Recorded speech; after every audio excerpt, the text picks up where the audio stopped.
komportable ka sa pag-iisa. Yes. You are. You're comfortable with yourself. Super. Oo. Hindi, yung pangamba na, yun nga, yung sinabi mo, delikado, some places can be dangerous. Wala ka namang napagdaanan na gano'n. Nascam lang ako ng 20,000 pesos. Paano? Kasi first night ko sa Rio, and then kumain ako sa restaurant. Ngayon, yung pagkain ko, medyo malungkot ako noon, Tito Boy. Dahil? Kasi birthday ko sa Pilipinas. Oh, okay. So, medyo senti. Tapos, siguro not paying attention. Ang nabigay ko, 20 bills ng 10, ng 100. Dapat 10 lang. So, instead of 2,000 pesos, nabigay ko 20,000 pesos. Okay. Kinabukasan ko lang na-realize nung tumingin ako sa wallet ko na ang daming nawala. Then, kinonect ko. Ay, Doon. Doon. At alam mong hindi na pwedeng bumalik at sabihin, kahapon nagbayad ho ako ng 20,000. Binalikan ko, Tito Boy. Araw-araw ako nandun sa restaurant na yon. Kausap ko yung owner, nire-review namin yung CCTV. Kaso walang pruweba, walang malinaw na footage na nagbigay ako ng 20 bills.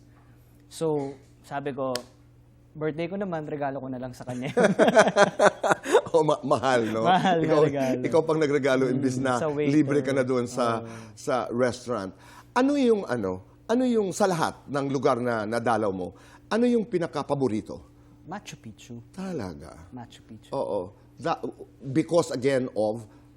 Siyempre, Seven Wonders yung isa sa Correct, Seven Wonders. And yung experience na sobrang magical niya. Ayan, no? Pag Ganda. tinignan mo pa lang, parang hindi totoo. Wala kang nakasalubong na Pinoy? May mga nakasalubong po akong mga Pinoy. Nakikilala ka? Hindi ko po sigurado. Uh-huh. Kasi hindi naman din ako baka Kasi hindi. mukha ka rin taga doon eh. Oh, yun nga. Diba? Lalo na sa Peru. Medyo may pagkahawig po tayo sa mga Correct. Peruvians. Oo. Mahal? Kabuuan? Medyo. Kasi dapat namili ako, relo ba? O adventure? Nagtanong ka sa ChatGPT? Hindi na. Hindi na. Akin yun. Diba?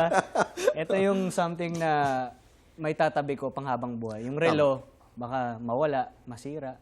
Ano ang natutunan mo sa mga lugar na ito? What did you learn from this journey? About the places you visited, and what did you discover about yourself? Para sa akin, masaya pa rin mag-birthday na kasama yung pamilya. Oo. Kasi first time ko sabi ko kay Mami, ngayon lang, try ko lang mag-birthday mag-isa sa ibang bansa. Lahat ng birthday ko, kasama ko sila. So, ang ending, na-scam ako ng 20K sa birthday ko. And iba pa rin na pag may special occasion, kasama ko yung family ko. Yeah. At saka, did you get that feeling na nung nasa Brazil ka, Argentina, na ang dami mong nakikita at at the same time, ang dami mong nalalaman na, ito pala yun. Ganito pala sila. Ganon, di ba? May mga moments na ganon.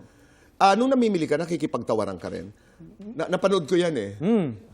Na marunong ako tumawad, yun lang ang alam ko eh.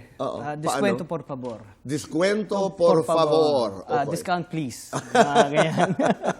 Yun lang natutunan But ko. would you do it again? Of course. You would. Of course. Kung gagawin mo muli, saan ka pupunta?